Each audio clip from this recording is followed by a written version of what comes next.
It's very interesting, as you note, that at the very, very extreme tail, you have these super long-lived people are really disproportionately women.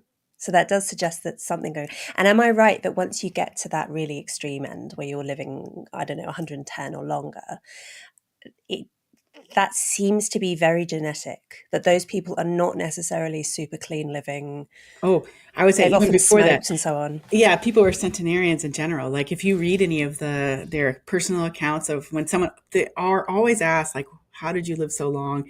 And almost all of them talk about like having a shot of whiskey every day or something like that. That Yes. is very counterintuitive. And I think that's because to some degree it didn't matter how they lived because they were, and if in fact actually some of the most interesting data are that sometimes when people have looked at the genomes of the people who are centenarians, it turns out that they still have a lot of the really bad alleles for different diseases. They just happen to have, because of whatever longevity gene that they did get lucky enough to have a mutation in, they've sort of overcome those or avoided those diseases. So I think that's I think the biggest message we can learn from them is those genes are super powerful and may like override everything else, and that's something we can learn from. Not to like it doesn't help us with lifestyle choices at all. What it helps us with is understanding what are the molecular pathways that we should really target if we want to get to usable interventions. There's something magic going on in there if we could work out what it was. Yeah. Do they tend to have longer health spans as well, Yeah. centenarian? So there's really nice work from Nira Barzilai where they ask that question. Because I think one of our biggest fears is if we extend lifespan, are we going to just stretch out the period of time when we're unhealthy? And so Nir's group asked that question head on. They looked at centenarians and non-centenarians, and they could see that, and then the onset of different age-related diseases. And what they saw was that the people who lived much longer actually, it seems logical when you say it and not surprising, but in fact, they actually staved off those age-related diseases much longer than anyone else. And so that tells us what they've done is they've actually, what's called compression of morbidity. They have actually managed to like shift, that like really aged, unhealthy part of life until the very end, and possibly even compressed it so that they only experience a few years of truly bad health. It's like kind of what we'd all like to have, right? It seems to me, just thinking again about this sort of historical demography, that in a country like the UK, which obviously I know better, we have got pretty good at extending lifespan. And obviously, the 20th century is this miraculous century in terms of how many years we added to lifespan in not just in developed countries, but everywhere. But we haven't got great necessarily at expanding health span. And we have, and it was one of the things that became apparent from COVID, just what a large population we have of quite frail elderly people, many living in care homes, but many not, and that period of frailty can be really long for a lot of people, and it seems as if we're not, medical science isn't as good at that bit. Right, medical science is good at stopping you from dying, but not that great at making you really healthy. And I think part of that is if we think about why people are living so long, how did they get to that age? Our increase in life expectancy hasn't been largely to this point, hasn't been because of the work that, labs like mine have done on extended longevity. It's been because we've done a great job, and this was, decades ago, of increasing, decreasing infant mortality, increasing survival through childhood through things like vaccines, which people forget. Kids died all the time of measles. People got polio. Like vaccines are super important, and I worry that people are not taking that message seriously enough. So we helped kids live long enough. Um, there were these dips, right? Like during World War I and World War II and the 1918 flu, right?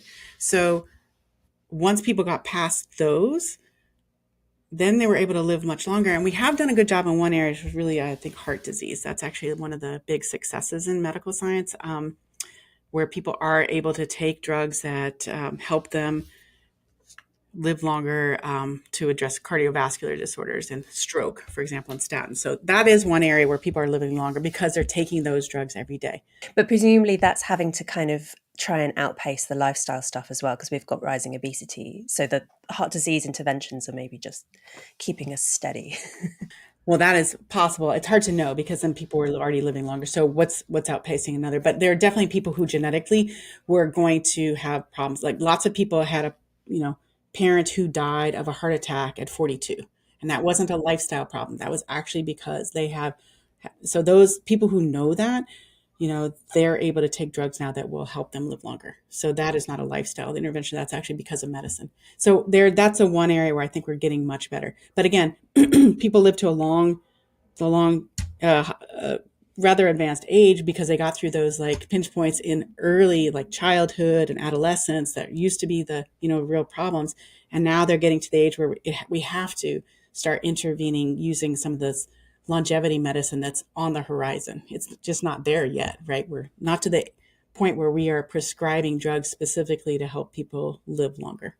Okay, so yes, you mentioned this the fact that it's really infant mortality and child mortality that drags down life expectancy in most historical periods, and that it leads to this misconception that people are all reliably dropping dead in their 30s and 40s just because life expectancy is in the 30s and 40s for a particular period of time. Not true. There are always some people who lived really quite a long time. Were there historically, though, people who lived? Obviously, you read in the Bible or whatever about people who've lived a really long time, but things like the people now who are living, the centenarians, did they exist before we had some of the modern stuff we have now, like sanitation and vaccines and all this good stuff? That's a great question. And again, since I'm not a historian, I'm not going to delve too deeply. But I think they're always the problem. Really, is knowing having reliable medical birth records to know that, right? So I think that only started probably in the mid 1800s for most people. So I'm not sure we would know. I mean, there are always going to be outliers, but my guess is that they would have been like 105 at most or something. Whereas now you have a lot of people who are living to be 115, and so what's that do to like those types of improvements? I forgot to mention sanitation and public health. Absolutely, that's yeah. People having surgery, antibiotics, right? Like all these things where like we are able to get people through those early stages of death, but early stages of life, so that they don't die. Super important, but not really not due to anything about longevity. Yeah, so historically, there's always stories, but I think just people didn't keep good track. And if you go to certain parts of the world now, they'll introduce you to someone who they say is 105 years old, but there's no You write about this record. funny story of the French woman who's possibly the oldest living person ever, who, what, 122, but maybe actually her daughter swapped identities for some tax evasion reason, right? That was a controversy that arose a few years ago, and it really makes some people mad to even bring it up. I just find it kind of amusing, and the thing is, it doesn't undermine all the work on centenarians or anything because there's other people who lived almost that long, right? At least two other people lived to be 119, two other women. So I like whether it was true or not is kind of less important than the fact that it is possible that there's like other people who could have probably lived maybe that long. We just didn't know about it. Which suggests that there's this theory, isn't there, that there's 115 is the kind of hard cutoff, but there are a handful of people who've lived beyond that. Yeah, I mean, it's not really a hard cutoff. I think if you delve into the statistics, that paper was not good. Demographers have essentially destroyed the statistical analysis that was done on that paper, and I do write about that in the book. And it's kind of a weird thing to say too, because we know people who are older than 115. There can't possibly be a hard cutoff. It's just that fewer and fewer people make it to that point. Um, yeah. So it was actually kind of funny watching that whole story unfold because it was one of the things that you kind of think, well, maybe this probably might not have been a paper in Nature if people weren't so interested in it, because it really wasn't. Like demographers came in and at least five different groups showed why that was not done correctly. But it made it into the popular press, like that 115 is like as old as you can be. So a little bit painful as a scientist to like read that. Say like, okay. Anyway, I would recommend reading that little section in there because there there were great analyses that were done, and almost in a very amusing way how they described how that wasn't possible. Basically, you have more and more people who live older and older, and that's just going to continue to happen.